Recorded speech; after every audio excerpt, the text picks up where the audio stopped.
That wasn't so bad. Eh? That wasn't that bad. I think you were texting me on Saturday after the game saying that it's a definite sweep.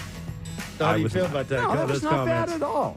The L.A. Dodgers in town for 3-game series. Shohei Ohtani. Are you proud of the people for booing? I am proud of the people. I think it's really well done. You suggested, and they listened. Well, vent. Now, the next time he comes into town, you don't do it the next time. You've done it. It's over.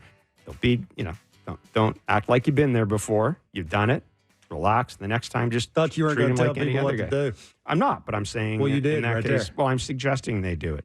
Shohei Ohtani. He came. He saw. He homered. Went 2 for 3. I mean, not a great series for Shohei Ohtani. Wasn't. 2 for 13. Other than that home run that basically stuck a fork in the first 2 days. And the single that he hit 119 miles an hour. 119 mile an hour single. Yeah. Off of you say, yeah. Which was that the hardest ball he's hit in his career? I think ever. Such thing like in the history of baseball. It's a stupid thing. It's a single. How hard he hit it? No, it is, but still, it's a single. Would you think he would have taken a double at 20 miles an hour or less? Yeah, but I think it's who's on the mound and what he's trying to do because I know knowing him for a while and I'm just looking up to him and he wants to hit the ball as hard as he can. Single's a single. No, it's not. Single's a single. The Jays avoided the sweep yesterday, as I predicted in my text exchange with Barker. An offensive resurgence by Kevin's Blue Jays, 3-1. Alejandro Kirk. Apparently, there's life in that bat. Got to give him 2 days between starts. And a homer. So he's like a reliever. If you pitch him 2 days in a row, after that, he's going to need a couple of days. That's not necessary. It's true. That's not necessary. I mean, there's a big enough sample size that will tell you. I'm just telling you. That's not necessary. Hey, it doesn't take no khaki to tell us that the bat speed looks way better when he don't play a ton. No? You see how quick his bat looked? I also saw how quick he got after that. Yeah, did you see how quickly he got out of his crouch throw ball in a second? Frisky. The ball that was the swinging bunt down the left field line, and he was – I'm just saying, look, I'm not poking fun at that. I'm just saying. Cat. He was like a cat. Well, pounced on it like a cat. There's a blueprint. Let's not overthink this thing. Like Danny Jansen can take care of squatting behind the plate. Play Kirky when you have to play him so you can see the best out of him. Maybe you'll get some more homers and you'll score some more runs that way. The Jays have now got 4 games against the Kansas City Royals starting tonight at the Rogers Center. First pitch is 7:07. We've got a fun show today. Buck Martinez will join us. Jonathan Papelbon will be along as well. I think I had a double off him in the minor leagues. Pretty sure I did. Paul Tucky. So Pete Walker told us last week that he expected Kevin Gossman to bounce back. Best start of the year for Kevin Gossman. Stole a home run to Freddie Freeman. No walks, 5 strikeouts. He got 10 outs on his heater. They hit 5 hits on his fastball, but it looked more like the Kevin Gossman we expected to see. Yeah, I think after they got their butts kicked the first 2 games, and then to have him come out and do what he did and only allow the amount of runs that he allowed with basically the fastball. Like again, it's not how hard you throw it; it's where you throw it. And his timing. He said afterwards, that whatever timing issues, you pointed this out, the timing issues that he had, and Pete Walker said last week we fixed whatever the problem was. Kevin Gossman said after the game that essentially he thought that they'd fix that. Well, Caleb Joseph did a really nice job on Blue Jay Central breaking that down when you're going down the mountain and it's just too quick, right? It's not connected and you're not driving off the hill the way you want to drive off of it. And that's sort of, when you're forcing whatever you're forcing, he's thrown a lot. And when you don't have the spring training you want to have and I ain't making excuses for him, but that's sort of, I think, what they're trying to do is that's why they have spring training, is to let these guys get their feet wet and figure out mechanics and what it takes to be connected and be in sync and have the same release point and just so it comes free and easy, right? It's not forcing anything. It wasn't like turning around, looking at the scoreboard, worried about the velocities, was 89, 91. Look, I will say he's added a two-seamer. Yeah, that's a nice little pitch, right? You can steal some strikes with that thing. You get some weak contact. Guys thinking you get them geared up for a little extra velocity on the four-seamer. You throw them something with a little movement, that maybe starts inner third to a righty, goes off the plate. You get a jam shot. You get an easy out that way. Get you a little deeper in the game. So, I think he's trying to I don't want to say invent, but sort of adjust on the fly on things that he can do to get some weak contact, get some cheap outs, make the split finger that much better. Don't abuse the slider. He ain't a good pitcher when he's got to throw a lot of sliders. You just ain't. So I'd rather, if I were him, throw another version of a fastball, take a little bit off of it, have it move a little bit more, get it cheap out that way, makes the split finger that much better. So now you can throw the fastballs basically the same amount you throw your split finger, which is sort of what you want to do. And you have the velocity where you're getting these guys cheating a little bit to get the head out. He established into the righties really well. He established up to the lefties really well, which is what you have to do. You get him in swing mode when you got to think, I think I got a little gear on it. I got to, get this thing going and catch this thing out in front of my front knee, and now you can throw the split finger and get more swing and misses. So that's exactly what the doctor ordered. Would you love to see him score more than 3 runs? So Tim Mays ain't trying to give it up, or, back into your bullpens, not throwing balls. Again, it's a lot to ask a pitching staff to hold a lineup down the way they're asking them to do. It's hard. I was going to say they lost 4-2 on Saturday. You say Kikuchi. I thought you say Kikuchi. I did too. He was mad. He was mad. He was. You could tell. I love that. He was. I'd sign that dude tomorrow. He threw. I'm with you. 8 of his hardest pitches thrown this year. I don't grow on trees. Where are you finding that at? No. And he was. He was ready. I mean, he wanted to come out and beat Shohei Ohtani and the Dodgers. It was as good as he's been this year. I kind of saw a guy try to carry his team. Yeah, I think this is sort of, you'd love to see do the same thing you're doing with an extra gear of your fastball, right? If you can throw the same amount of slow breaking balls, you throw the slider where you want it to go. You continue to pound the zone, outer thirds, upper thirds, lower thirds with the fastball.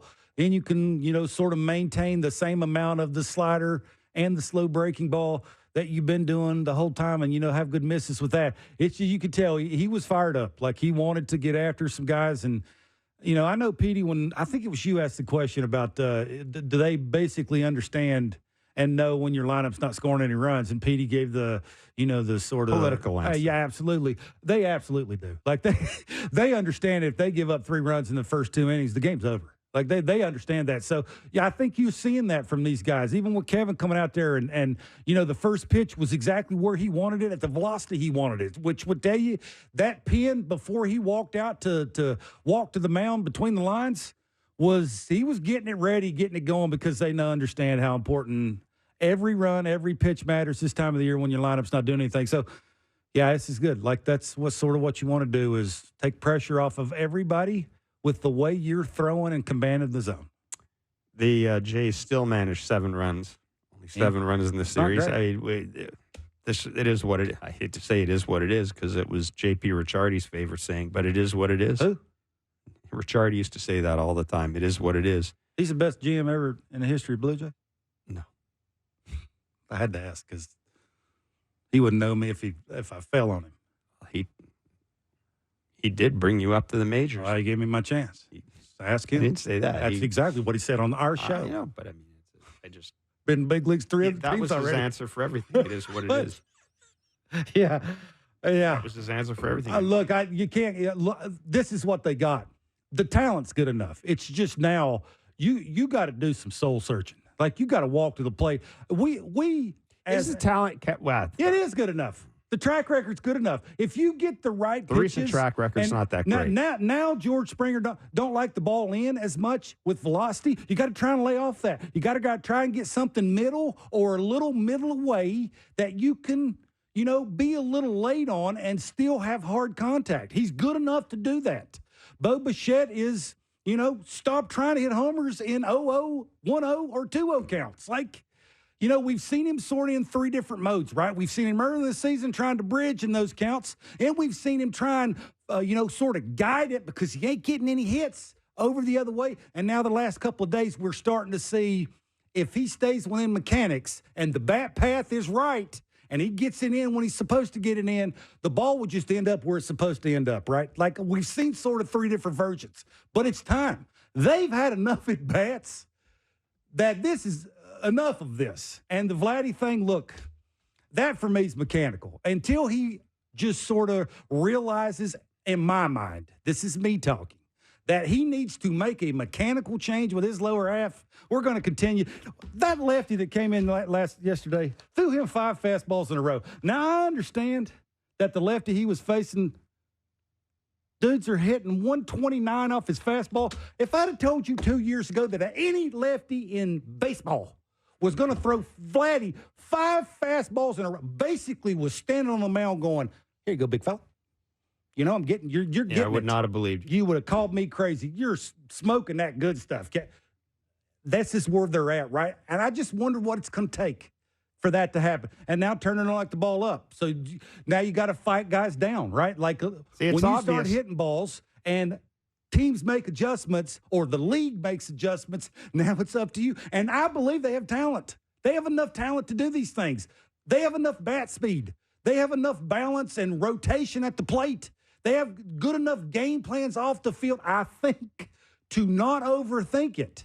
Now right now, don't care for this sort of pitch. I'm going to have to try and go up and fight not to get that pitch and lay off of it until I have to actually put it in place. So, yeah, I believe it. I just think that they consistently aren't doing that. Look at the Dodgers. Now, the Dodgers are oozing talent, but, boy, they hunt middle. They're ready for velocity, which means I'm in an athletic position with my front foot. So if I need to hit it or foul it off, I can. But I'm ready to hit balls down the middle. Most guys on the mound are not pitchers anymore. They're throwers. If you let them, they will throw you one down the middle, but you got to be ready to hit it. You look at the Dodgers. Gosman was eating their lunch with fastballs in, off, and up. He threw one down the middle and missed. They hammered that thing because they're looking for it. You can't hit it unless you look for it. That's my point. And I do believe that the Blue Jays can do that. Now all of a sudden you've decided that the strategists are the Jays have a real good. No, obviously not, because you just finished saying that they can. Strategists. No, I said I believe that every individual is not overthinking it. I'm not saying that the khakis aren't overloading and ears popping off trying to throw. Now, you wonder, I haven't been in the room, but I would think that the more you struggle, the more information you're getting, no? You would think, right? I mean, I would think so. I would think Why would you? I hope that's the case, because if I'm going well. It's not give me less. Yeah, if I'm going well, why would I want more information? Why would I want more if I'm struggling? But most of the time, if you try hard, it looks the way it starts to look, right? Where you're gripping the bat too hard, your lower half is all out of whack.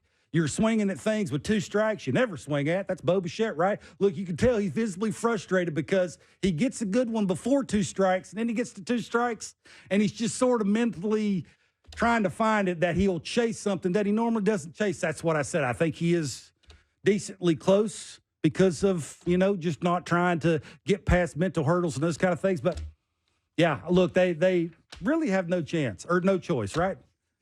I mean, yeah. A little Freudian slip there. It was, yeah. But look, I do think that if they just have the same game plan individually, every guy is different. If they do that, am I begging? I think maybe I'm begging. I think you're begging. So you just say quit, throw in the towel. No, you win games the way you won yesterday.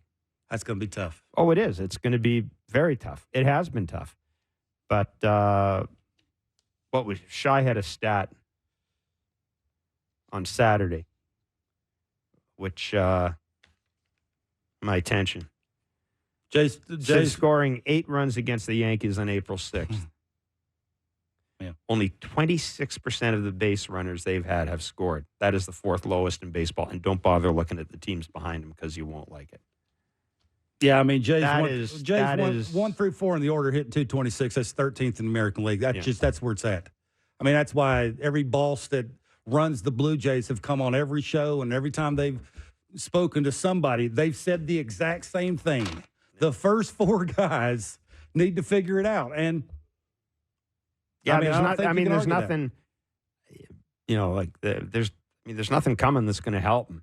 Like I wrote today, I heard, we just don't even bring up Aurelvis Martinez's name. Just let him do what he's going to do in AAA. Call him up and let him play second every day. Oh, God, no. First of all, he's making a lot of errors. Secondly, the only thing this team does well is pitch and prevent runs. So I don't need him to play second base every day. Three-run homer? And the other thing, I don't know. Can he? How would you know? Addison Barger hasn't yet. How would you know? Well, why would you know by calling him up? And so you're bringing him up to save the season? No, but help the season. No. Yeah. Help the season. No. You're not going to bring up your top prospect into a team that is 2 games under 500, game under 500, and can't score runs, because everybody's going to think you're bringing him up to solve the issue. They tell us when they talk about him that they're impressed by the way he's grown into having a professional at bat. Okay, great. Let's see it. No. Oh, why not? Stay down there in AAA. Don't bring until. I don't want to see him until the AAA season's over, or until these dudes have decided that it's time to punt. At that point, you can bring him up. But until then, no. Is he going to play every day? Addison Barger's not playing every day. What the hell's the point? He's playing against righties. It's not Jackson Holiday we're talking about here.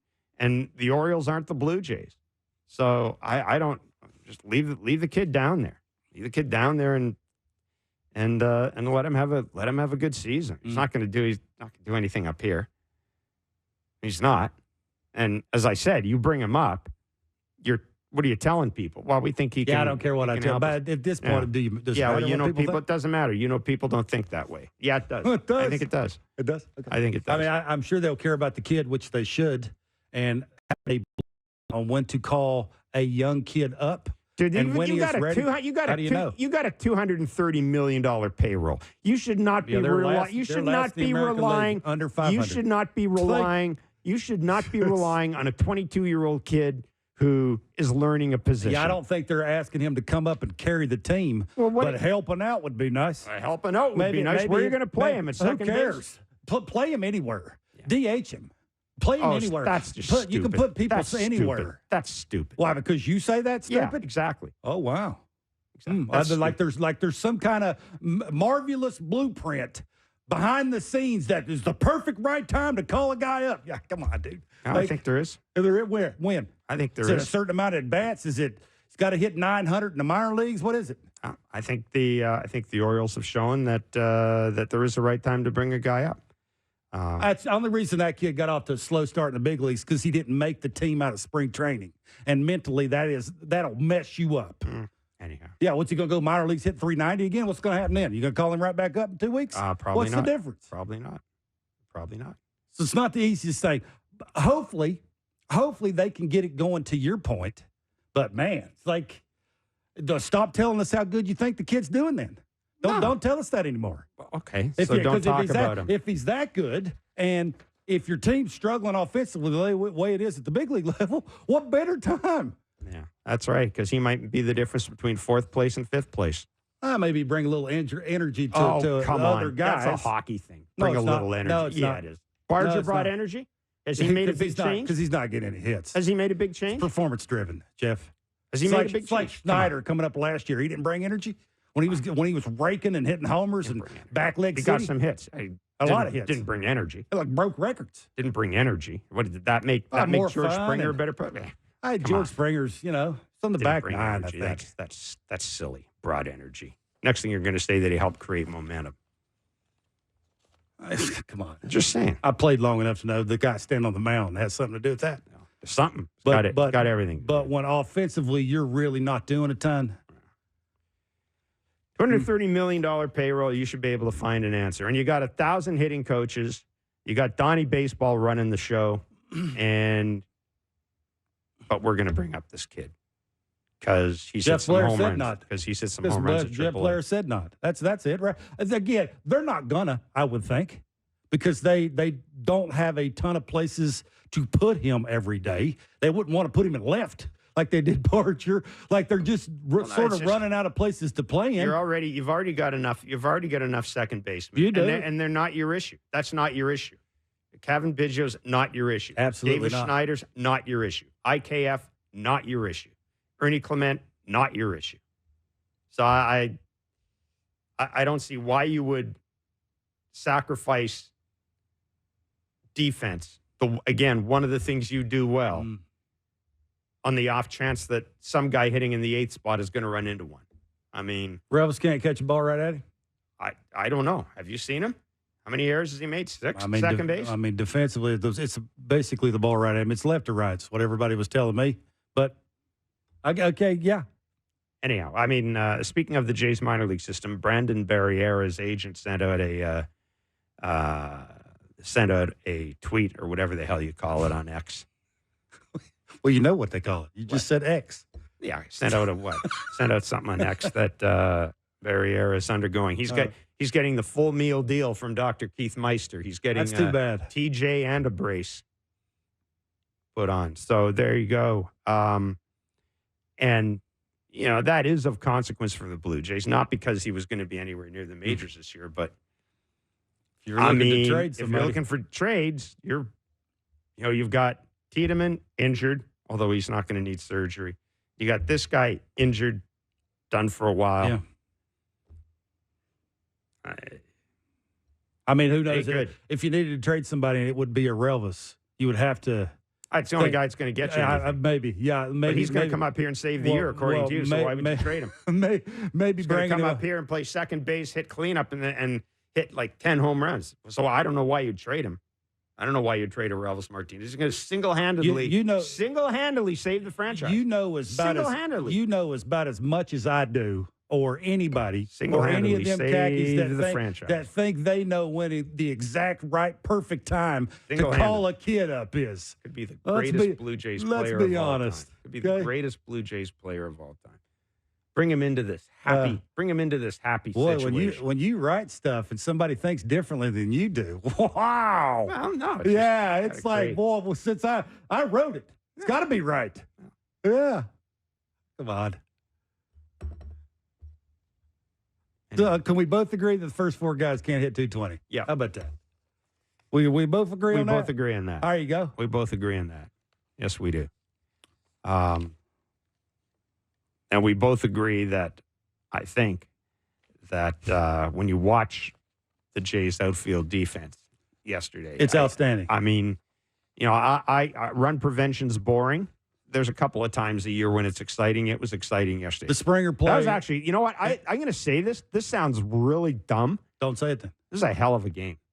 That was a good game yesterday. I think I enjoyed watching it. The end of it was really good, and Kevin Gausman commanding the fastball and not, searching for velocity was pretty impressive. So I like that part of it, and that was pretty cool. And Kirky going deep, which is anytime anybody goes deep, that's a lot of fun. So now because we don't see that often. No, and I'm still seeing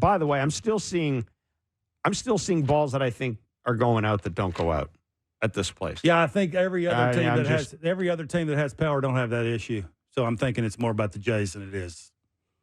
And I've talked to people at the field. And the ball's carrying the way it should be carrying.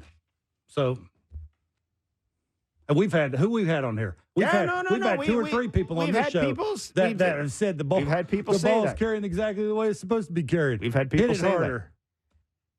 We've had people, but most of the time I think people are saying it's carrying during batting practice. I don't know what that means necessarily. I mean, Freddie Freeman took a 2-strike pitch and hit it off the center field fence. Yeah. Like 3/4 of the way up that sucker. Like, if he's doing it, like it's about how hard you hit it. It's about point of contact. It's a short and quick to the ball. It's standing in the big part of the field. Like, it's all those things that, we tell little leaguers to try and do. And then when you add talent to it, you sort of got the Dodgers. I guess, some things you can pay for. 7:07 will be the first pitch tonight. Jonathan Bolin against Yariel Rodriguez. I think that's going to go. They've never faced him before. Well, bring a Relvis Martinez. Slider 4-seamer. You're never going to let that go. I am going to let it go. I promise. Make sure you go read it. He wrote about it today. That's the last time I'm going to say anything about it. Tomorrow it's Cole Reagans against Jose Barrios. Wednesday, Seth Lugo against Chris Bassett. Yariel Rodriguez starts tonight. Buck Martinez joins us at 3:00, and we'll talk to Buck about what to expect from Rodriguez. Now, the Bowden Francis pitches per innings a big deal. Bowden Francis is not here. How do you think John Schneider? It's 18.8. John Schneider plays this. How do you think he plays this? Who comes in after him? I think you got to give him a longer leash. I think you're and your catcher quick. Got to be on the same page.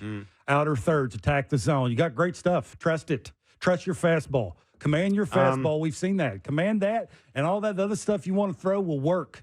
You got to command 18.8 pitches per inning. Just ain't good enough. He lasted 4 innings in his last start against Kansas City, and he wasn't throwing as hard either, right? It was the weather. The fingers are fatter, like everything. But we talked about no, it really didn't.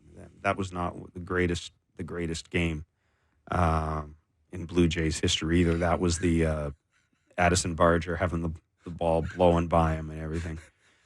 But in the history of the Jays. Again, Yariel Rodriguez had an issue putting hitters away. I'm just wondering, Kevin, facing the same team so close, does that make a difference? No, I think it'll be obviously the roof will be closed. He'll be able to control the environment a little bit better. He should be throwing harder, which will help a ton. He's not so much a location guy as he is a stuff guy. But you want those misses to be a little bit more competitive. And how you got to 2 strikes, don't be afraid to trust that with strike 3. Like, you don't have to all of a sudden try and be perfect with a slider on the black down and away to a righty after you got ahead of him with 2 fastballs. Like, attack, because you have the quality stuff that you do have. And do it with some vinegar and do it with some velocity. He does that. I just think the 18.8 pitches per inning, that's got to get better. Get better quick. Because they don't want to be bringing in guys they don't want to be bringing in. And your answer to your questions, I have no idea who they'd bring in. They got a plethora of guys down there they go to. I mean, you can obviously start from the 9th inning and work your way backwards and sort of do the math on who you might think they'd bring in. But, I mean, Trevor Richards, I guess, or one of the 2 lefties. I mean, I'm sure they'll match up depending on where they're at in the order and who's on first or who's not on first, those kind of things. And controlling the running game is a big deal too, right? Against this team. This team ran wild on them. 4th best stolen base percentage in baseball. They're 29 for 33. That's 87.9%. They had 5 stolen bases in the 4 games against the Jays last time. And it's basically without effort. Yeah. Get better. Jonathan Papelbon is former MLB closer and World Series champion, currently a NESN analyst and a contributor to Foul Territory. He will join us next. We'll take a look at the Red Sox and take a look around, and Tyler O'Neill in particular, and take a look around the American League East. It's Blair and Barker on Sportsnet 590, The Fan, and Sportsnet. All right, 7:07 will be the first pitch tonight, the first of 4 games. But what am I saying, 4 games? It's 3 games. You yelled at me, so I didn't care what you were saying.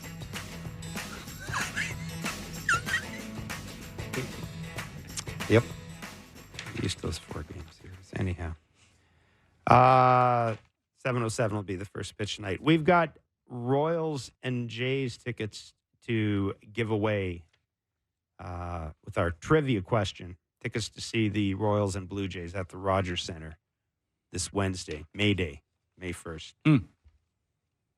And we will do that in the second hour. Buck Martinez, Blue Jays TV analyst, will join us as well as we look back at Ohtani Fest and look ahead to the series against Dodgers got a good team. City Royals.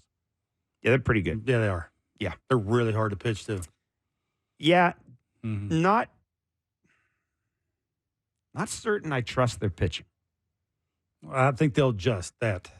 They're going to have some guys coming back soon too, which will help.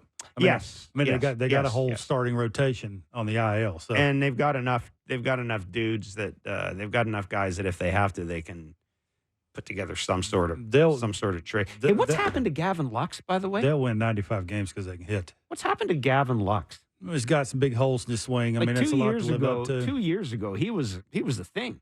He's got some big holes in his swing. He's got a big swing. You don't like the ball up a lot of the times, and again, it's just, sort of when you're like that and you're trying to be like everybody else around you, which may be a little unfair, and people keep telling you that you're really good and you're not living up to that. It's not the easiest thing to go up there and have, a nice, controlled, easy thinking the other way approach. It's hard to do that. So, he's been hurt a lot too, which is that never hurt. That never helps. Right. I mean, hey, you got to stay healthy. You got to be predictable when it comes to that. You just got to be in the flow of things. And, You go from being the shortstop to not being the shortstop and hitting the top of the order to not hitting the top of the order. Like, it's a ton. Struggling defensively, too. And then you see all them studs around you. It's like, how do I live up to that? I fell in a little bit of that, too, when I was with Burnett's and Jeff Jenkins. When I was with the Brewers, I tried to be like them guys. They were left-handed. They took Big Daddy hacks. They hit the ball all over the place. You know, they could hit the ball line to line with power. I tried to do that, and sometimes it's just hard to live up to those kind of things. And, you know, once the snowball starts rolling down the hill, it's hard to stop it. Do you see anything out of the Dodgers that surprised you? Somebody maybe that stood out a little more than you thought, or something that, you know, was better than you anticipated it being? Yeah, I knew Mookie Betts was really good. I don't think that I quite understood he's this good. He basically, it's Mookie and then everybody else is on the other team. Yeah. It's like he does it whenever he wants to do it. How many people you know can do that? Yeah. It's like, if I want to steal a base, I steal it. If I want to make a great play in the field, I make it. I look at him and I keep asking myself, how on earth did the Boston Red Sox not sign this guy to money 12 years and whatever? Then you say it's a hockey team or a soccer team. Trying to buy soccer teams, want to spend it on that. Well, they bought a soccer team. And then you want to buy a golf tour. But this was before the golf tour thing. And I'm not sure happened. He wanted to be a Red Sox anymore. Maybe. It didn't sound that way. Maybe. It takes two to tango, don't it? Maybe. I don't think we can always blame the team. He's awfully good. He is so good. I don't think it's good anymore. I think it's great. Like, the way he attacks at bats, the way you have a real tough time of getting him out 2 times in a row the same way, how you have to change sequencing and the things he does on the defensive side, the way he runs around the bases, the way he goes home to third, effortless. Just everything he does is like he's the best at all of it, in my mind. That's just me saying it. Yeah, and he just stick him in front of those 2 behemoths that he's in front of. And it's like, but also, he's better than they are, and he is for me. Which is crazy. I think and he does it the size he does it. He's a little guy. Listen, I think he and Judge are the two guys I'd want to start my team with. I mean, some would probably argue more so him, because Judge's size and the way he gets hurt. I'm not sure. Like, you could argue. And this guy clearly will play whatever position you want him to. And he was awfully good before he got Shohei Ohtani. Funny when you pay a dude a ton of money, he'll suck it up and go other places to help you out. Ain't that funny how that works? I'm saying. He looked like he's happy and smiling and having a great time. And, I throw it the way I throw it from short, just like I'd throw it from right. It's elite kind of stuff. So, yeah, I think it would be just stay if you're Dave Roberts. Get out of the way. He is a former MLB closer and World Series champion, NESN analyst and foul territory contributor. There he is. He is Jonathan Papelbon. Jonathan, thanks for joining us on Blair and Barker. You look good. It's always good to see you. Tyler O'Neill. He's kind of a big deal in Boston right now, isn't he? Man, this guy right now has he has come into this organization and fit like a glove, in my opinion. Besides him getting that concussion, I mean, this guy's been one of the stable guys in the lineup every day. And you're talking about a lineup that has been decimated. Y'all, listen, I'm absolutely shocked the Red Sox are where they are right now. Yeah. I'm not even lying. Yeah. I don't know how they're doing it. But you've got guys that have been stepping up, like in the pitching staff for sure. But Tyler O'Neill, man, I love this guy, man. He's the kind of guy I wish I would have played with. Pat, what do the Red Sox, you think, need to do to be better? Not be great, not be a great team in the American League East, but be better and give themselves a chance to. They're 16-13. That's not bad. I mean, we would have thought maybe they could be 13-16. But they're not. They're 16-13. Is there something they could add sooner than later that would make them a little bit better and give them a decent chance? Man, there's a ton they could add. But here's your problem: is can you get the man upstairs to pull the trigger on adding more? This group has gone into, in my opinion, they've gone into many different legs of this FSG group since I've played with them. And now they're into, man, we could go on, NASCAR, hockey, Soccer, soccer, golf, yeah.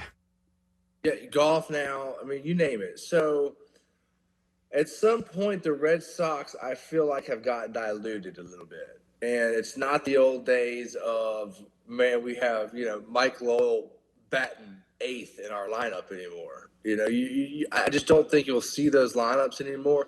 Today, I think, especially with Alex Cora at the helm, I think they're going more for these type of hybrid players now, man. Like, can you play second base and right field? Like, which is like you're on the same side of the diamond, right? So, Mm-hmm. like, I mean, and the game is changing right before our eyes, I believe.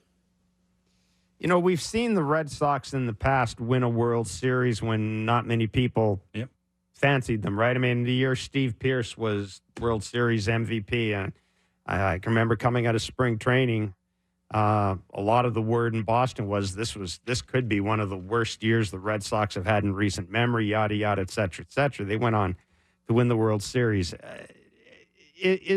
Does that matter at this point with this group of players, the fact that the organization has done this in the past? Or Jonathan, is this organization, I think you were mentioning this, is it just changed so much now that that's so far in the rearview mirror that it's like comparing apples and oranges? Well, I'm gonna end towards the latter part of that. Honestly and truthfully, I think those years are over with. I go on NESN and I do pregame and postgame with them and do some booth work and color. But I talk with Jim Rice a lot, who's a Hall of Famer, and he even explains this to me, how much it was different just in his generation. So you got to look at the game, and if you want to, it's that old adage, if you can't beat them, join them, because the game's going to change. And if you're not willing to change, and I think we all go, I went through a little bit of not willing to change. You're like, man, you get stuck in your ways, you're successful. But, the type of player, the type of pitcher, the type of outings they want from starters, the type of bullpen guys they want, the injuries that are coming with it. There's so much, it's different. And so you have to be able to accept that. And I think that, man, those are times of the past. I heard Alex Cora, I think beginning of the season or maybe start of the season, was talking about, his sort of future with the Red Sox, whether he wanted to continue to do this for long periods of time. Didn't seem to me like he was interested in doing that. Do you think that will happen? Do you think they maybe will re-sign him? If they have a good season, do you think he'll come back? I think is the question. Well, this is a tough one for me, because I know right now he's not.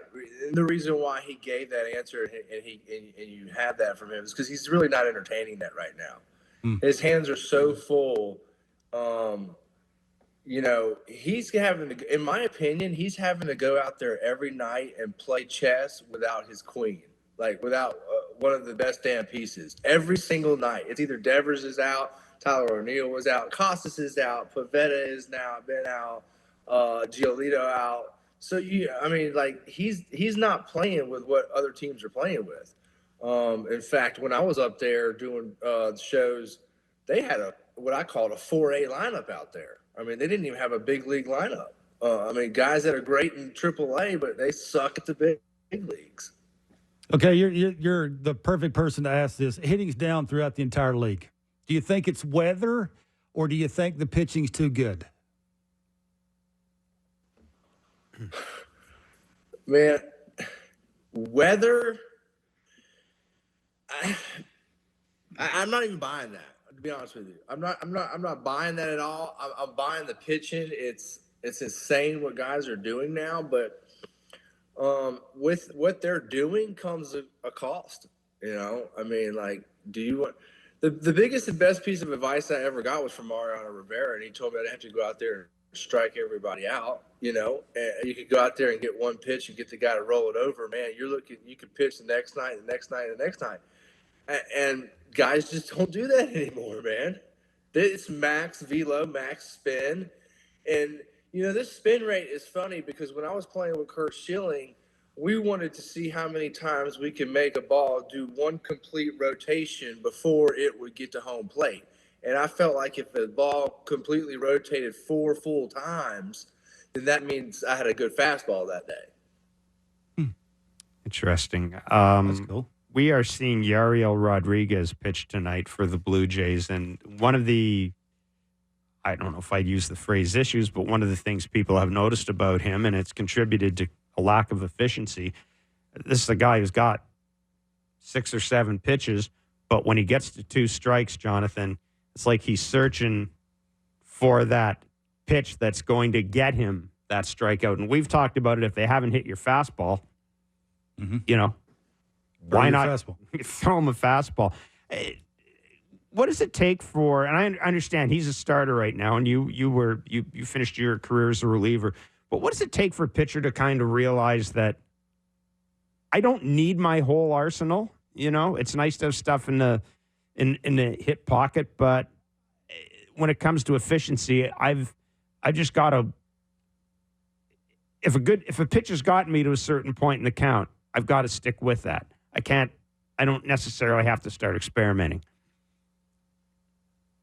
Yeah, it's that age-old thing. If it ain't broke, do you fix it? I mean, I think today, in the way the game is being played today, players want to go out there and max velo, max spin, and maximize strikeouts. Those big 3 things. And, as a player today, you're just succumb to that's what they're looking for. Even my son is 14 years old and he has a radar gun in the garage and he sits there and hurls it and hurls it and hurls it. And he doesn't even listen to me. So, it has become, in my opinion, an epidemic in baseball, and it will continue to be if this is the way, we're going to run the game and the game's going to be ran. But I can't do a damn thing about it. That's for sure. I look at these kids coming up and you can't tell them anything differently. But I analyze pitching and I love pitching. But to me, this guy has 6 or 7 different pitches tonight, and he's going to go out there and try to command all of those is absolutely impossible. That's ludicrous to think that I can go out there and have – it's ludicrous to think that I can go out there and have command 3 pitches A-plus on a night. That's ludicrous to think. You're going to have a great game if you can go out there and command 2. You'll have a great – if you command 3, you're looking at no-hitters and stuff like that. But as far as these 6 and 7 pitches, man – yeah, in the bullpen, you get ready for your game. Go figure out I got pitch number 4 today, and I got pitch number 3, whether that's the slider, the knuckle curve, or the swam boobly blam, whatever, they call these pitches these days. Yeah, that's why he throws 19 pitches per inning, right? He's trying to sometimes get cute when you don't have to get cute. Milestone baseballs. I know you've done a lot in baseball. Like you went through a lot of good things. A lot of good things happened to you. Did you ever do something that was important? You wanted the ball, and somebody else did something with the ball, and you didn't get the ball, and it made you mad, and it's sort of a funny story behind that. You got any funny stories You're talking about when it comes to that? Colton Cowser thing. Yeah, with Kimbrel tying firing it into the fountain at Kauffman Stadium. Things like that. Yeah, I feel like it happens to everybody, everybody. I mean, I don't have one specific one that I remember, but I remember when I first broke like the single season. And when the first one you break, then you realize like, okay, man, you go and tell your teammates, you say, when I preserve that last out and I get that ball, you always bring it to me because you never know. Just never throw that last ball away. But I did strike out, Seth Smith to win the World Series in 2007, and Veritek kept that ball for me. And then the Hall of Fame wanted it, but out of nowhere, my dog ended up eating it. So no, he did not. The dog did not eat your ball. unfortunately, the Hall of Fame couldn't get the ball. So I feel bad for him. I could tell. Yeah. What's the skull? Hold on before you go. I know there's a bunch of balls behind you. What is there any one of those balls that means something? Well, obviously they do because you got them in a. Not the one the dog ate. Yeah. What are those balls? Yeah, those are all like first wins, first saves, first strikeouts. My 300th save, tied 9th all time, which now that one's been broken. So yeah, man, just stuff like that. That's pretty cool. Awesome, Jonathan. We're gonna let you run, man. Great stuff as always. Thanks for doing this. Thanks Be well. a lot. Okay, guys, take care. Appreciate it. Jonathan Papelbon. It's good stuff. Like, look, I didn't play long enough the dog ate his ball. Absolutely. I did. Yes. Have you ever talked to him before? Absolutely. No. I'm saying he's keeping it from the Hall. Yeah. Maybe. Look, I think only he's one of those people that I think could say that my ball ate it or my dog ate the ball. My ball ate it. My ball ate it. My dog ate the ball, and nobody's going to argue. Like, oh yeah, probably, maybe. It's just fun. It's funny. You have to be around a long time to do those things. That's why I wanted to ask him about those balls. He's talking about his 100th save and his 300th save. I mean, you have to do a lot of things in baseball to have milestones like that. So it's pretty cool. I never was around long enough in the big leagues to. Did you keep your first hit, major league hit? Yeah, absolutely. My mom and dad have everything that I have. My first baseball card. That's a pretty cool one. I was going to say, what if I had to say to you that we're going to bury you with one thing from your baseball career? What would it be? I have my first baseman's glove that I had when I went to the big leagues. That was it. The ball thing. My first hit. Yeah, I guess. I mean, and the first baseman's glove is pretty cool. Yeah, actually. It's pretty beat up because it lasted some in the minor leagues that year and a lot in the big leagues, and it was pretty beat up and. Just for it to last that long, now you see Vladdy's gloves break the way they are. It's funny. I never put anything on my gloves. Never. I never used the whole Neat's foot oil. Remember this? No. It used to be. It was called Neat's foot oil. Was what you used to put in your. And the beauty of that is, I'd always put it in the microwave just to loosen it up, and then I'd go out and play catch with it. And the more I played catch with it, the looser it got. Put it in the microwave. Put it in the microwave just to warm it up to make it loose, so you could move it around and stick your hand in it, and sort of it would form around your hand because of that. And then throwing it I would throw a ball in it a lot, just. Sort of playing catch with myself back and forth. Did you put it? What level did you put it on? You reheat? just put it in there until Toast? it gets warm. Popcorn, the little thing that says popcorn. You push that. No, don't overthink it. Okay, no, you just put it in there long enough till it gets warm. How do you know? Where it's how do you know when it's long enough? Because you get it out and it's flexible, like it moves around. The leather will move around. It sort of forms around your hand. Because when you first get a glove, it's so stiff you can barely get your hand in it. But I mean, so you put it in there and you sort of put. You did this. Was it the same microwave that people were putting food in and everything? Really? Like, is there a different microwave? I buy one certain microwave for gloves. No, I'm using one glove. Now, you got to remember, too, I played 80 games or so in winter ball. So I not only played 100 and, say I was in the minor leagues, I played 130 games at first. I'd play another 80 in winter ball. So you're looking at 220 games. And I'd never had a glove break, ever. How many gloves did you use in a year? One. Just one. Yeah. You never had, never had a glove break. I don't know. I don't know what Vladdy's doing. That's weird. Maybe he ought to stick it in the microwave. I'm sure he's tried everything. I'm sure the company's worked on it and tried to make it better. And it's a sort of a black eye for the glove to be breaking. The microwave. I mean, it's other guys do that too. I don't. Yeah, I hope so. It's like bone in the bat, Jeff, in the bathroom. Yeah, it doesn't matter. Sink. Yeah. You can't afford an actual, bone. It always gets back to boning the bat, doesn't it? Buck Martinez is next. Don't go anywhere. It's Blair and Barker. 7:07 will be the first pitch tonight as the Jays and the Kansas City Royals. Are we doing a winning edition of Jays Talk? We're doing a winning edition of Blue Jays Talk after tonight's game. Yes, indeed, we are. Tomorrow is Cole Reagans against Jose Barrios. Maybe not a winning edition. Wednesday. Yeah. Cole Reagans? Yeah. Well, okay. Jose Barrios. Seth Lugo against Chris Bassett. That could be That's an afternoon game. At least it won't be raining. Wednesday afternoon.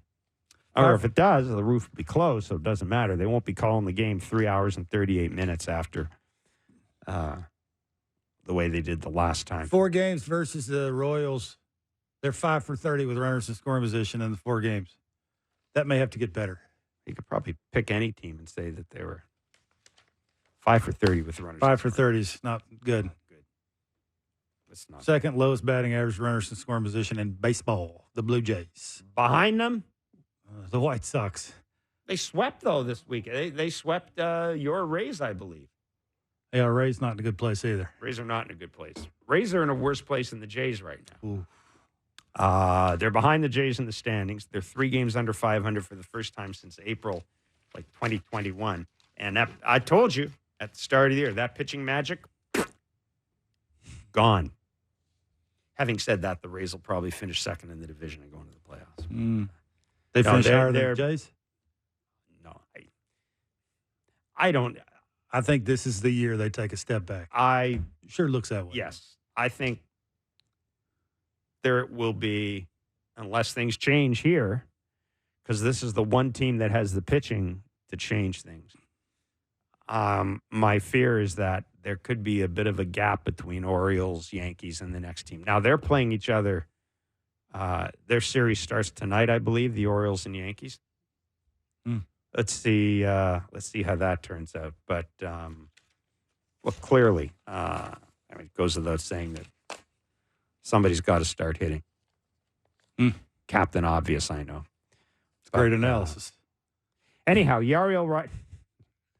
hey, you get what you pay for. Yariel Rodriguez is on the mound tonight for the Blue Jays. Let's bring in Buck Martinez. He is our Blue Jays TV analyst on Sportsnet. Buck, thank you for joining Blair and Barker today.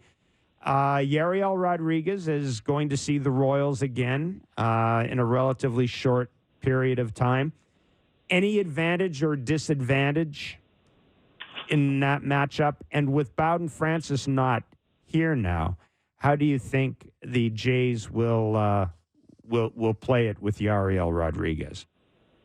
Well, I think he just has to, be a little more consistent. He only went 4+3 batters the last time he faced Kansas City, and he didn't have a very good fastball. He didn't have very good command, and I think that got him in a jam. He walked 2 guys in the first inning. One of them came around to score. Kansas City's going to run. We saw that in the series in Kansas City, and you guys just got to keep the guys off base. They don't have a lot of star power names outside of Bobby Witt Jr., and he's such a young player, and their Hall of Fame catcher, Sal Perez, but they play the game the right way. They got a lot of athletes, and they run the bases really well, and they got a pretty good bullpen. Buck, anything that would tell you the first 4 guys in the Jays lineup are ready to get hot for a whole entire 3 weeks? I tell you what, Bo, I know Bo hasn't done anything, but he's 2 for 22, but he kind of looks the same to me. He's chasing a few more pitches, and, but his swing, he fouls the balls over the first base dugout, and we've always said, well, that's a good sign. He's getting close. But, they've had a month's worth, over 100 at-bats now, and it's time for somebody to start clicking a little bit. Vladdy shows signs here and there. He hit a ball pretty good over the weekend to right center. And, here we are talking about these 2 guys. They're hitting 100 points lower this month than they were last month. Last year in the same period of time. They're 100 points lower. That's a pretty dramatic drop for 2 guys. So, they need to do something. And, George has shown signs that he's swinging a little better, driving the ball a little bit. But I'll tell you one thing, guys are playing hard. Yeah, things aren't going their way, but you watch the outfielders, the way they're making plays, the infield's making good defensive plays. Nobody's given up on this team. And if you look at the Minnesota Twins, they were 7-13, and now they've won 7 in a row, so they're all of a sudden over 500. So it doesn't take much to get it turned around, but, it's getting late. We're getting close to the second month of the season. Buck, anything in past experiences that would tell you that mixing around the order, giving a guy a couple of days off? I know Chipper Jones been on our show a couple of times and said he used to go to Bobby when he was lost and say, Bobby, I need 48 hours. Like, it just ain't working. I'm a waste of time for you to write my name in the lineup. Any of that you think would help the first 4 guys? I think, Chipper, when he said that, was probably a little bit more experienced than the guys we're talking about right now. So he had a better feel for himself. But, when you watch Justin Turner, and, he does such a good job, and he's not really swinging great right now, but he gets his hits. And he's just so at ease and so calm, but he's got over 5,000 at bats. And we're talking about guys that are just over 2,000 at bats. So, yeah, there's no excuse. I mean, you watch Robbie Witt Jr., and he's younger than these two guys, and he's tearing it up. So it just gets down to the players. And, I don't want to hear about the coaches. They need to change their voices and all that stuff. The players got to come through. And they're giving them enough instruction. They're giving them enough work. They're working hard. But the players got to start getting some hits and figuring it out. And that's what Dave Roberts told us about his team over the weekend. He said, we just reached a point where everybody was tired of striking out. And they made up their mind that we're going to find the outfield with some base hits. And all of a sudden, things turned around pretty dramatically for them. Buck, after watching Kevin Gossman yesterday, we had Pete Walker on Friday, and he basically said, "Look, we figured out a mechanical thing with Kevin. He is going to be better in his next start." Clearly, he wasn't. Kevin mentioned afterwards that it was, that it was a timing issue. He really did, though, look like almost like mid-season Kevin Gossman, didn't he? No, he sure did. And considering what the Dodgers had done in the first two games, I think you have to give him even more credit because he was able to locate his fastball. And here's what spring training is long for a reason. So these starting pitchers can build up. And unfortunately, some of the Blue Jays starting pitchers are having their spring training in April. And, that's just the fact of it. Kevin couldn't pitch a lot in spring training for various reasons. And when he started building it up, this is what you're supposed to do. And Chris Bassett told me right at the start of spring training, he says, you get in shape to get in shape. And it takes 5 or 6 outings in spring training to get your timing done. And Kevin's got a lot of things going on with his delivery. He's got a very exaggerated leg kick. His arm swing is kind of unusual, but it all has to come together, just like a hitter, Kevin. Hitters have timing and their mechanism. They get their foot down, their hands go back. Well, pitchers are the same. And when pitchers' timing is right, the fastball comes out of their hands easy. It's not a laboring motion. And I think that's what you're going to see with Rodriguez tonight. It's going to be much easier velocity. He's going to be able to hit his spots. I think he'll have a much better outing tonight than he did last time out. Buck, since the 17th, Alejandro Kirk, I think, has played on the 17th, had 2 days off. Played, had 2 days off. Played, had 2 days off.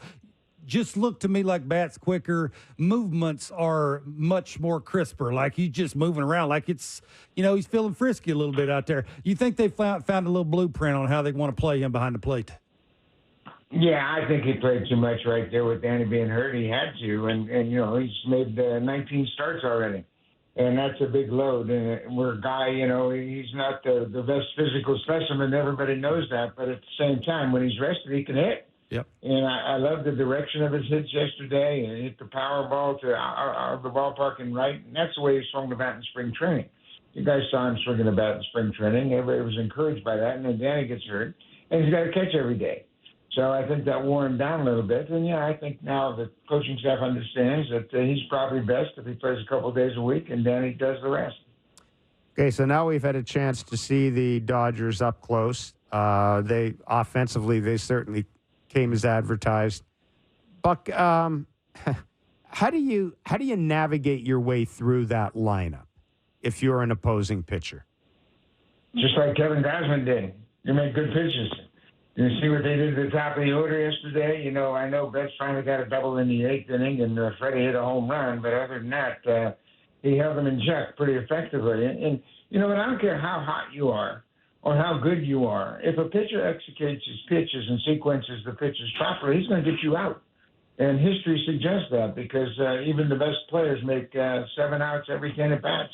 So you just have to execute your pitches. And I think what was happening with the Blue Jays early on, their pitchers were making their mistakes over the heart of the plate. Now when they miss and it's gone around a little bit, and Kikuchi's been good at it, Bassett's been better at it, Gausman looks like he's got it now. If you don't hit your spots, you want to miss off the plate. And that's what was so good for Kevin. He got the ball inside to the right-handed hitters that made them honor that inside strike, and then the outside became a good spot for him. So, yeah, it's no mystery. You make good pitches to good hitters, chances are you're going to get them out. Buck, first impressions of Brendan Little is what? I love Brandon Little's stuff. He's just got to figure out how to get it in the strike zone. I've liked this kid ever since I first saw him in spring training. He's got special stuff, Kevin. It's one of those guys that you look at and go, man, if he could ever throw that over, he's going to be really good. But he's had some trouble with that. And that gets back to mechanics and delivery, and I think Pete's worked hard on that. But, yeah, he didn't have a great first outing, but I think if he understands that sometimes we give hitters way too much credit, and you have to give yourself credit for the quality of the stuff that you're featuring on a given day. And I think if he gets that and understands that pitching ahead, pitching aggressively, and throwing it over, that's the best way for him to approach things. If you want to keep Jimmy Garcia looking like Jimmy Garcia that we've seen early on, how would you do it if you're the manager? I'd do it the same way they're doing it now. I'd save him for the heart of the order in the 6th, 7th, 8th inning and make sure that he's fresh and don't pitch him in non-crucial situations, and his stuff has been good. It was down a little bit yesterday, but overall, I mean, for 12 outings now, he's been as dominant as any pitcher in baseball. So, yeah, it's just a matter of managing his pitches. He's a smart guy. He works very hard to stay sharp, and he's got 5 quality pitches. And, you know, generally, Kevin, you've seen relievers come into a game, and they generally have 2 pitches, and they may have 3, but they won't throw all 3 to platoon situations. You know, they'll save 1 for a left-hander and use 1 for a right-hander. But he's got 5, and he can throw them any time, and I think that's why he's been so dominant.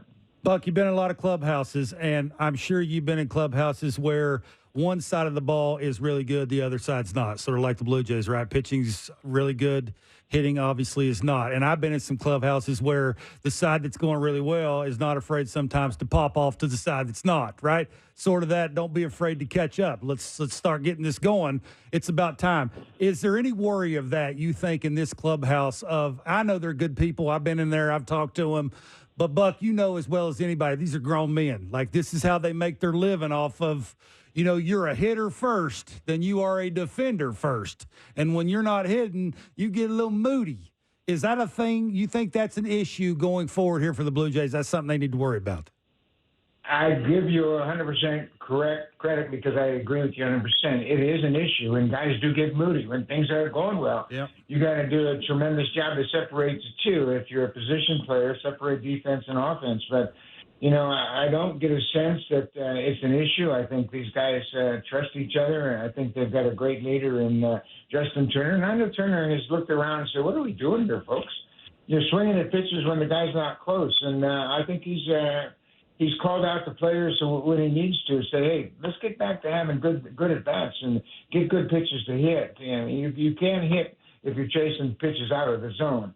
So I think they've got a good voice in that clubhouse in Justin Turner. And, you know, even though he's been here just a couple of months, he's well-respected. And I think when he speaks, everybody listens. Yep. Buck, really good of you to do this, my friend. Thank you so much. Thanks, Buck. All right. Good to be with you guys. See you, Take buddy. care. Buck Martinez is our Blue Jays analyst on Sportsnet. And 7:07 will be the first pitch. Yeah, the only reason I brought that up is I was watching the Leafs game the other night, and you know, you got your 3 Saw better the stuff on the bench. Well, you got your 3 better players, right? And look, they're human beings. Like, you know, when one guy thinks that the other guy's not or doing his part, or you know, is talking too much or complaining too much. I've been in enough clubhouses. I've seen that, and they're grown men, right? So I'm not saying that would turn out to be an issue, but you would think that because it was happening so much last year, and now it's just sort of carried over into this year. I'm sorry, you mean like the offense is not hitting and the pitching's carrying the team. You don't mean that there was an issue in the clubhouse last year? Who knows? I have no idea. No, I wanted to make sure when you said it was carrying over, you were talking about the lack of hitting is carrying over. Absolutely. Right. Okay. or not I just hitting. wanted to make sure. Not hitting. Okay. Yeah. I just wanted to make sure. And I just wonder if that's something that John maybe next time we have him on, we'll ask him about conversations with, you know, people that have a bigger voice in the room that. You know, the only thing, Kevin, the only thing I would say about that is I wonder if these guys have been together for a while now. You know, Chris Bassett joined them last year, but Kikuchi's been there for a couple of years. Barrios has been there for a couple of years. Gossman's been there for a couple of years. Bo and Vladdy have been around. Justin Turner's the newcomer, but, I mean, he's going to fit into any clubhouse. I wonder if that's less of an issue when a group knows each other. Yeah, I think that would be You worse. know? Like, you know somebody, you know what little words you could say to them to tick them off or Vladdy, this start is 2 years. something. Enough, man. Like I'm doing my part. I'm 35. Yeah. Like you're 24. Let's go. Let's get this going. They're human beings, and I'm not even saying that's part of it. And I'm not saying that's what's going on. No, but there. it's a holy valid, moly, man! Like it's a valid question. Every once in a while, the what do you think goes on in team meetings? You think it's lovey-dovey and let's all meet at a restaurant? Absolutely not. No, it's basically a call-out session. Well, one side's doing it and the other side ain't doing it. I just wonder if and sooner than later that's not going to take place, and other guys are going to start going, okay, now we've made adjustments. We've quietened down our wind up to allow us to throw more strikes to give us our offense a chance to score runs, and you guys ain't scored. Like, it's part of life. Well, as well. That's just the way it is. I wonder about that. You know as well as I do that one of the issues when Charlie Montoya was here towards the end was... Well, he's finger pointing. Yeah. And nobody likes that. Nobody likes that. No. And you lose the room that way. I'm not saying that the coaches do that. I'm saying, it's one thing for Turner to walk up to somebody quietly and say, why are you swinging at that, than to call a meeting and actually point the finger at somebody. I've been in rooms where they've done that, and that don't go well. That's grown men who make tons of money, and money matters. It's a trickle-down effect on how much money you get. You get louder, the more money you make. That's life. No, I believe that's the way it is. And when you start having the finger pointed at you, if you're not doing well, it's starting to go, woe is me. And then people start, acting the way they wouldn't normally act. That's all I'm saying is sooner or later this thing's going to boil over. Like, it is. I mean, just look at that. You look at those numbers. They stink. Sooner than later, something's going to come to a head, and somebody's going to say something they probably shouldn't say, or maybe they should have said a long time ago. And it just, every once in a while, you need to be in your underwear and go toe-to-toe. I mean, it's been done. In your underwear. I've seen it many times in minor leagues, many times, where it's hot and we're eating sub-sandwiches, and people are just tired of each other. It's like everybody thinks it's lovey-dovey in there. It ain't.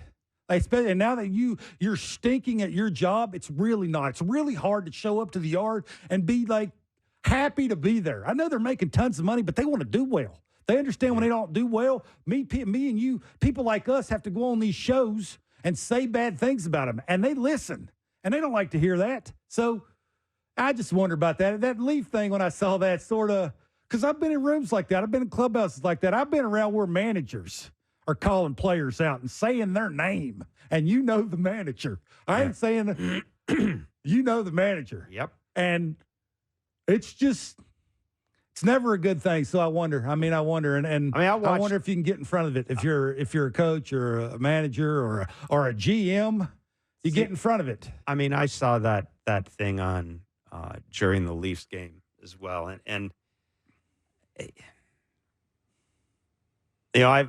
I've sort of made this point, and I don't want to belabor it because I understand that the sports are completely different sports, and hockey playoffs are very much their own animal. But the Leafs have had Matthew, Marner, Nylander. That is their version of Bo and Vladdy. Yep. And it's not just a lack of postseason success. It's a cataclysmic way in which the postseason ends. And that's the thing with the Blue Jays. And I know Mark Shapiro made this point. Ross Atkins. The team has gotten to the playoffs 3 times since. But how did those playoffs end? And certainly the Seattle series, I never thought that was cataclysmic. That happened at home. And I didn't think I'd see anything like that. Now, the series in Minnesota, I don't think that loss was as egregious as the loss to the Seattle Mariners was. But because of the way it was handled, I think that just added fuel to the fire. And I listen, it's been kind of a good run for Toronto sports, right? The Raptors won.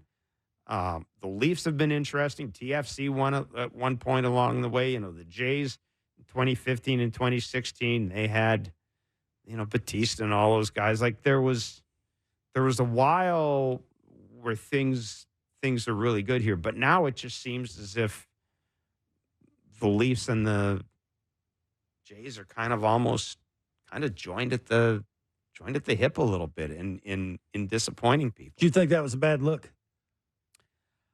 And I don't want to, because I don't know. I don't spend a lot of time thinking about the Leafs. Yeah. Thankfully, I don't spend a lot of time thinking about those three guys. It's similar to the Jays, so that's why I asked. To me, throwing the gloves is a bad look. Yeah. Yapping at each other. Yeah, it's part of it. This isn't freaking junior. That's part of it. That's part of it. But when you have, and I know people are going to, but when you have kind of a visible demonstration of frustration, to me, that's different. But, now it's not teammates getting in a fight in the dugout or in the tunnel or managers getting in the fight with the players in the tunnel. But, yeah, I don't think it's a problem showing anger with a teammate. But I think when you show frustration, that's different. And that's why, to me, when I saw that Mitch Marner throwing the glove, that's just kind of frustrating. Yeah, I don't know who would yell at who for the Blue Jays. Like, there ain't one obvious guy. Dalton Varsho's not going to yell at anybody. I wondered on who? Friday when Chris Bassett made his comment about some adjustments. And he was very blunt after the game, after the start. Seemed like team-wide, not himself. He's talking about? That's what I was kind of wondering. But how? Who? Yeah, I look. You can't. It sounds you can't fool the players. The players in that clubhouse know who's doing what and who isn't doing what, and it's got to be frustrating because the same thing we talked about last year. That pitching last year. That was good enough to win a playoff series. I don't know if it was good enough to win a World Series. You could have made a run at it. Sure. I mean, if they were scoring any runs whatsoever, you could have made a run at it. Absolutely. I mean, they could match up bullpen-wise. I mean, they had to make the right move all the time, but you could have made a run at it. Yeah, absolutely. I mean, it's a lot of luck there, but no question. I just think it looks like Groundhog Day, and I wonder how long they could take this. That's all. Like, sooner or later in that room, because I've been in that room a couple of times since the season started. I try to stay out of there as much as possible. I mean, I try and catch them on the field, but occasionally you got to go in there because, guys are – sometimes I think when it's hit the fan, they're not around as much. Like I was the same way. Like every player that is struggling, you just want to go off by yourself and try and figure it out. You don't want to be around people. You don't want to have conversations. You're not lovey-dovey. I mean, you're not Barrios or Yusei Kikuchi having an outstanding season. You're just not that. You're trying to figure it out. You want to do that as quiet as possible. And, I just wonder, it's very quiet in there, which I guess it should be. But it's just, this is what I said. If they could just, again, watching the Dodgers, and I'm not by any means saying that they have the same amount of talent that the Dodgers do. And I do mean sometimes you get what you pay for. And that's sort of the way the Dodgers are looking. Yep. I just think that the way they were hunting every at bat, why can't the Jays do that? Why can't, it's almost like the Jays give the pitcher way too much credit. It's almost like a lot of them are beat on the on-deck circle before they ever get to the plate. And that part of it I just don't understand. Who do you blame for that? That's the question is, who do you blame for that? And that's why I think this can get better, because that is self-inflicted. You can go up and look down the middle. If I'm ready athletically for velocity, I can adjust everything else if I'm looking down the middle. I think that's a simple approach, no? It's not. That way, it's a very individual thing. How do you get in an athletic position? Everybody does it different. Everybody starts different. You can close your eyes and picture 1 through 9 how they do it. But they all can look right down the middle. That's all I'm saying. Just go back and look at how many Dodgers, those hits that they hit hard were right down the middle. That's all. Like they're getting more down the middles than they are not getting down the middles. And if you just have a simple approach, because you do have enough of everything else, you may not be elite at all of it, but you got enough of it to start stringing together things and have confidence doing and make a little run. They got to score 9 runs a game. Yeah, I guess what I've kind of noticed this year, and this probably stands to reason, given the fact that they aren't, how many games with 5 runs or less? 20 now? A lot. 20 games with 5 runs or less? I stopped counting. Something like that. Opposing pitchers don't seem afraid. I get back to the lefty throwing Vladdy 94, exactly. 5 fastballs in a row. It wasn't 99. And it's not like he's 94. Now, again, he's got a good sneaky hitter. Yeah. But it was 5 in a row. And it's not like they're always painting with them. No. That's all. I just look, I got my own thoughts about Vladdy's lower half, but I might be the only one in that camp. It seems to me like nobody else around him thinks the same way I think. And I think sometimes you got a big enough sample size, you got to, just because you don't want to, sometimes you have to. I think Vladdy, for me anyways, in that have to camp. And that's all. Bo and Vladdy, by the way, in that series against Kansas City, 4 for 29 in that 4-game series. 5 for 30 with runners in scoring position. I mean, that's team-wide.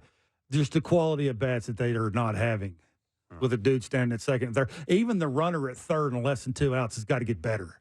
If you got to choke up to the label, choke up to the label. To put a ball in play. Like Varsho the other day, second and third, hit a ground ball, got him in, got him over. That's a productive at bat. Like you're killing 2 birds with 1 stone there because you're passing the baton to the next guy and making it easy for him to drive the guy in without getting a hit. Like, that's how you do it. They just need a lot more of that. Like, you just sometimes have to buy into it. And, again, it's hard to do that when you're struggling. It's just hard to have the team approach, Jeff. You've been around enough teams to know that when a dude that you are counting on is struggling, to buy into the team approach,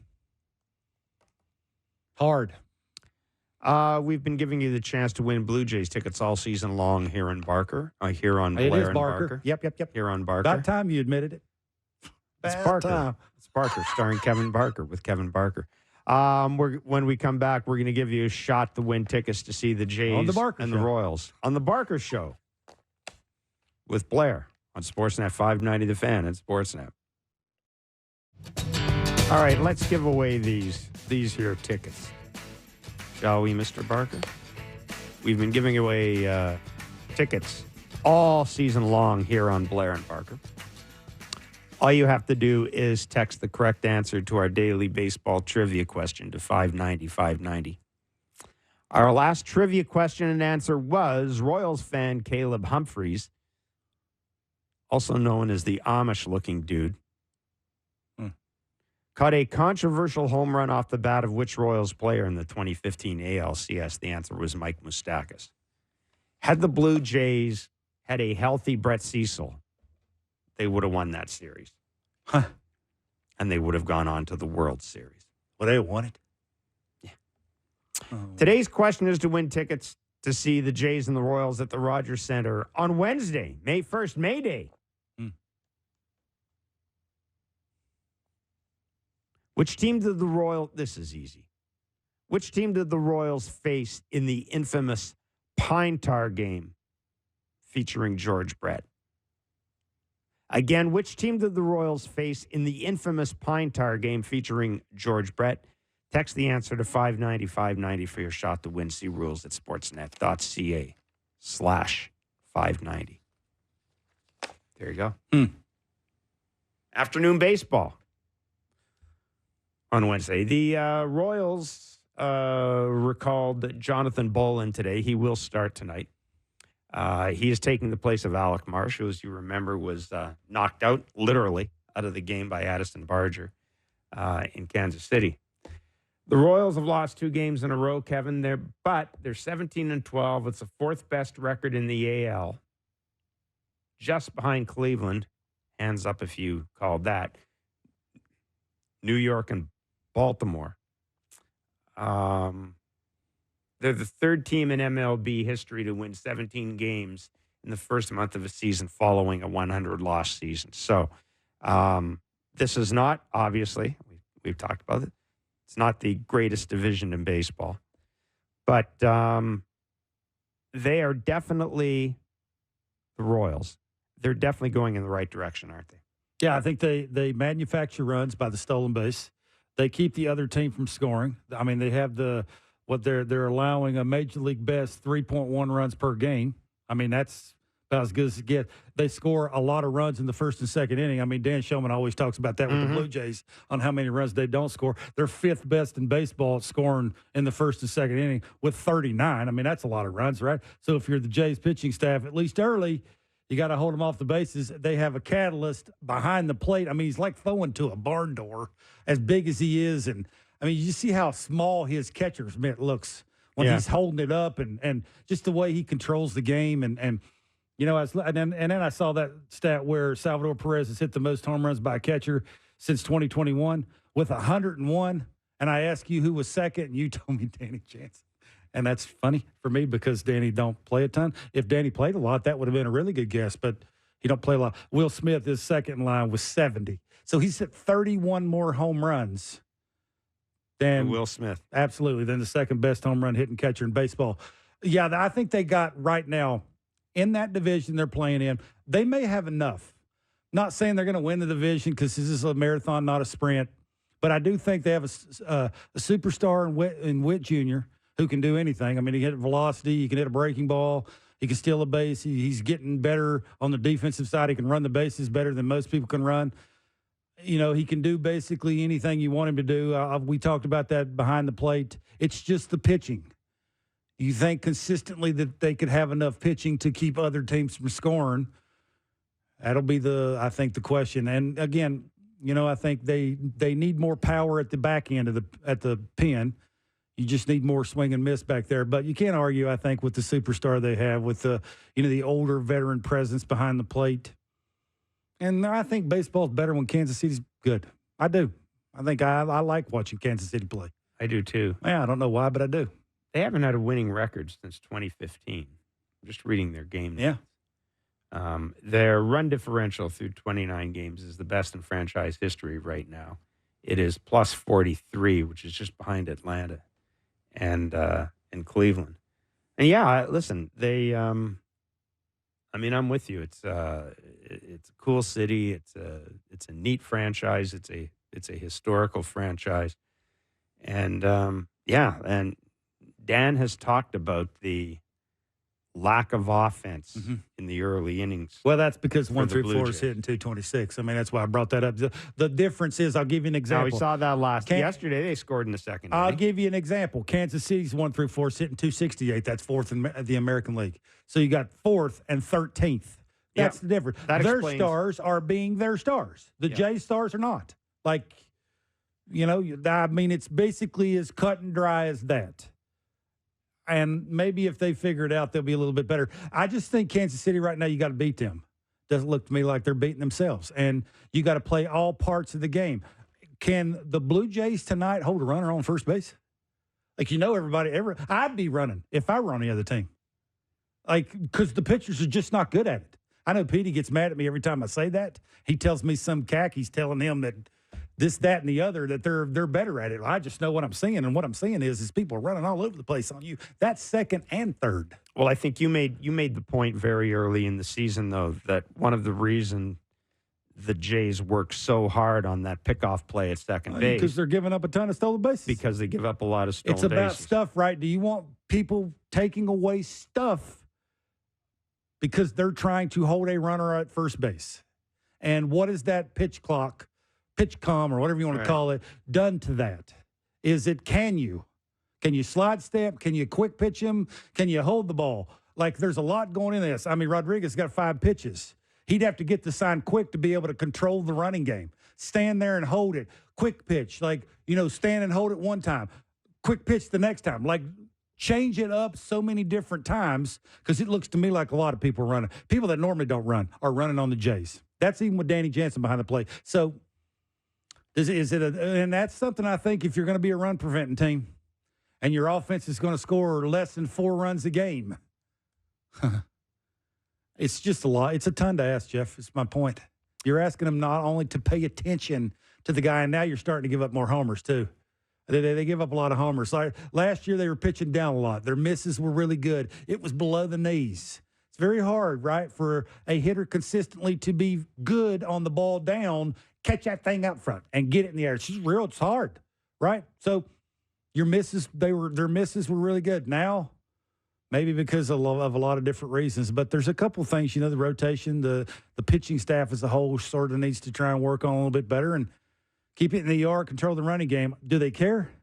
That's the question. I don't know if they care or not. As long as they're giving up more solo shots than 2 or 3 run shots, and as long as that dude ain't scoring, do they really care? I don't really know the answer to that, because every time I ask Pete that, the pitching coach, he yells at me. But that's always kind of been a thing with this team, is the emphasis is, and I kind of get it.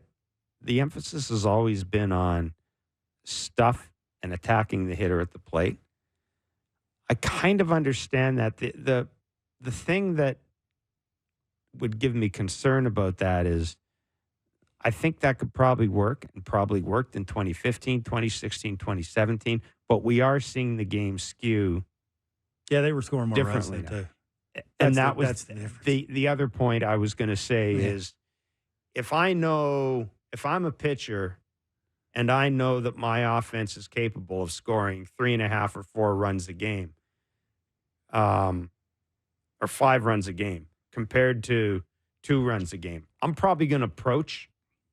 It's going to mean having a runner in second base means something different to me in that situation than it does when my team isn't scoring. I'm sure a lot. I don't know how you. It's out. I don't know how you find that balance. Well, you got to adjust.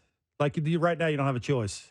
We've even seen Kevin Gausman slide stepping with a runner on first who can run a little bit. It's not even the great runners. And you've heard Buck say you're not going to throw out the elite base stealers, but you can hold them on closer. You can make it a little tougher for them to get a jump instead of over there bouncing around and jumping. And to me, it's not the elite base stealers are going to steal. It's you made this point, and Buck made it in the telecast. It's some of the other guys that are stealing bases. Freddie Freeman's trying to steal the base off you. Yeah. It's embarrassing. Sorry. But he's a good base runner, but he ain't a base stealer. No, and it does show you, though, you see opposing teams will tell you what they think of you in those situations. It's like if you're lefty throwing Vladdy 5 haters in a row. That tells you. He's telling you can't hit it. Yeah, that's telling you what the organization. He feels like you can't.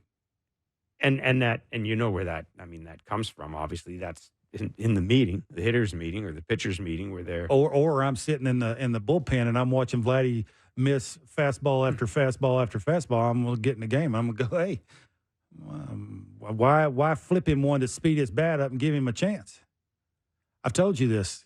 His point of contact, because of his hand path, has to catch it out front. That's in front of the front leg consistently, and just. Every time that Sportsnet shows the side view of him taking a pitch, a catcher's throwing it back for his front foot's down. I mean, again, I ain't trying to be hard on Vladdy, but, man, this is getting back to my point of when one side's really getting it done and the other's not, and you start getting some tension there. And they're human beings. The Jays lineup for today's game: Springer, Guerrero, Turner, Varsho, Jansen, Schneider, Biggio, Kiner, Falefa, Barger, no Bo. Against Jonathan Bolin. And I'm just doing. Is Bo hurt? Doing a quick perusal here to see if there's anything anywhere that suggests why this might be the case, or if it's just simply Bo getting a day off. And it appears as if he's just getting the night off. Well, that's odd because he rarely, if ever, gets those. No, I'm just saying I have not. Early in the season, be getting them for him.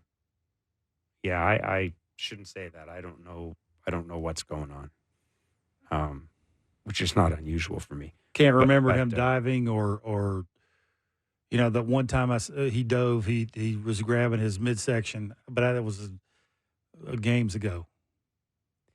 Yeah, and he. I mean, that would be something. I'm sure Bo's been given a day off in the past, hasn't he? April. Yeah, I disagree with that. No. It is good. April. It's good for him. I'm glad they're doing it. No, If it's just a day off and he's not injured or tweaked or, tired or tight or any of that, then good for him. Like every once in a while, a guy just needs a mental break to walk away from it. But hopefully they don't have to have him pinch hitting in the ninth inning against the dude throwing the bazillion. Yeah. Kansas City don't have a ton of them dudes, but. This is funny. I'm just completely removed from that.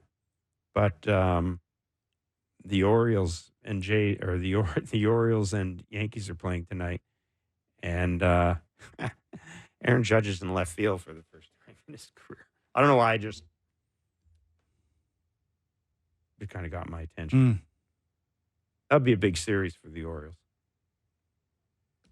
So anyhow, we'll for the Yankees too. We'll wait and see if there's any update on Bo Bichette. John Schneider should be doing his availability soon. But again, Bo Bichette not in tonight's lineup for the Blue Jays. And we told the story about Chipper Jones coming on our show and talking about when he played, going to Bobby Cox and saying, "Give me 48." Yeah, I'm not give sure. me 48 hours. And Bo ain't wired that way.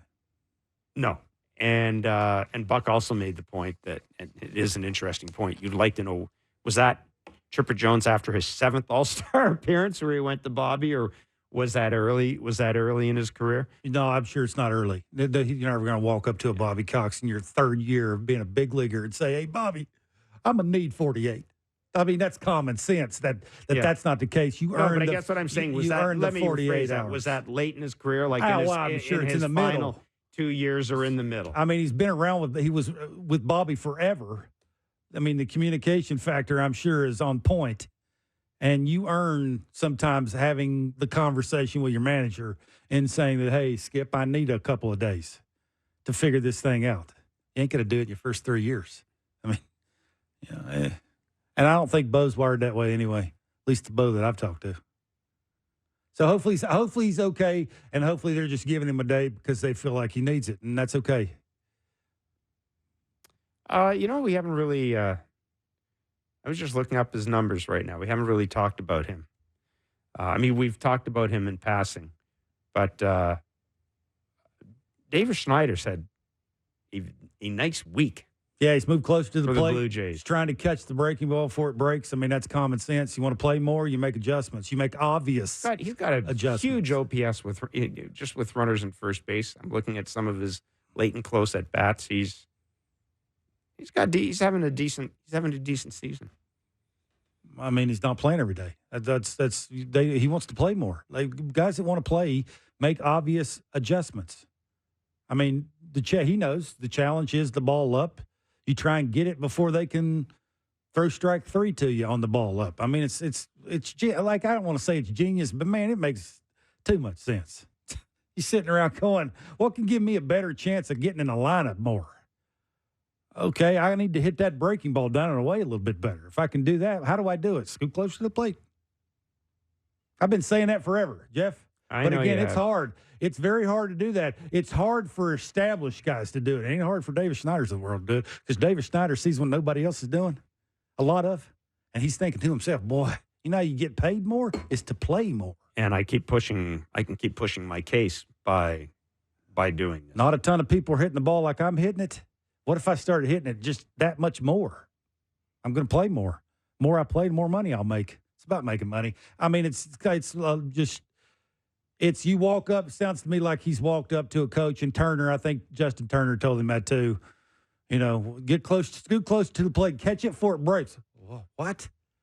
No khakis ever told me that.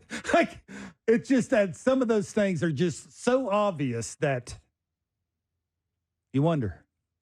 So what are you going to look for? We touched on Yariel Rodriguez. But again, tonight he doesn't have, I'm not going to call it that security blanket, but Bowden Francis isn't there. And in the past, they've kind of piggybacked. So what are you looking for from Yariel Rodriguez in the first and second inning tonight? Yeah, I think he's been thrown enough strike once. He's above league average, which is good. League average 60%. He's about that, almost 64%. He's been doing that enough. I think the velocity on the fastball is a big deal for him. Again, he's not a location guy. He's a stuff guy. He wants to go outer thirds and not on the black, which is fine. That's you got good enough stuff. Don't be afraid to do that. And it's just trust your stuff throughout the entire at bat. If you got a good one, the hitter's telling you got a good one, continue to throw it. That way you'll get a little deeper. And then John don't have to go to somebody he doesn't want to go to. John wants to go to 2 guys tonight, not 4 or 5 guys. So I think he's been in the big leagues now long enough to understand. Maybe don't as much drop down sidearm with 2 strikes. Trickery, you don't need to do that as much. You can do it occasionally, maybe second, third time through. You want to get a big out, you give a guy a different look who hasn't seen that. But until that, attack, and attack some more. And if you like a fastball and they're pushing curveball or slider and you don't want to throw that thing, you can shake off, you can step off and attack with the fastball. Be better at reading bats, attack with 2 strikes. You do that, I can give you maybe 6 innings. 6 innings is better than 4 innings. The 80 to 90 pitches through 4 innings, he got too good of stuff for that. It's time. You've thrown in the big leagues enough. You're old enough. He's 28. He ain't a kid. He's 28. You've been out there long enough now to know that, what you've done so far is good, but it ain't good enough because of how much stuff you can play with on a consistent basis. Now, did you find that interesting, what Papelbon said about understanding that he's a reliever? Relievers are different than starters, but very seldom do you come out of the bullpen with command of 3 or 4 pitches. Generally, it's 2 pitches that you have command of in any given night. Yeah, I don't think he's coming out of the pen with 6 pitches. He's going to attack with a slider and a fastball, and he's going to, after he establishes those, he'll sprinkle in the other 4. He'll sprinkle. He'll dabble. That's why everybody says fastball command's important. Just don't angle it. Like, why throw it here when you can consistently throw it here and it has late movement and you can control it more and you're more efficient in an at-bat. You're not going 4.5 pitches in at bat, and now you're closer to that 4 mark, which will get you deeper in the game. That's the whole thing I think they're trying to get him to do, is just be consistent with what your stuff is doing and let the hitter tell you what you want to do to him. So, yeah, he's not playing with 6 of them when he runs out of the pen. He's only playing with about 2 of them, and then he's going to sprinkle in the split and the curve and all that other stuff that he wants to throw. It's just that's why everybody says, every catcher you ever talk to says, command the fastball. Kevin Gausman's a prime example of that. Control the fastball. You get him in swing mode. You'll get him sped up so you can throw your secondary stuff and get away with some stuff. He does that. But I put a little pressure on him. If I'm Pete and John, I'm putting a little pressure on him. The leash is longer tonight. I'm getting after him. We're not going to come out there and get you with 80 pitches in the 4th inning. Go get him, buddy. Don't be looking in. Don't be looking in the dugout. Go get him. Don't be looking in the dugout. Got great stuff. 7:07 is the first pitch tonight, the first of 3 between the Jays and the Kansas City Royals. And the Jays have the day off, and they're off to Washington to take on the Nationals. Blair and Barker will be doing Blue Jays talk all week long, including following tonight's game. So watch the game. Give us a call afterwards. Keep us company. And don't worry about the Leafs. You got a night to forget worrying about the Leafs. Enjoy the baseball. We'll chat tomorrow.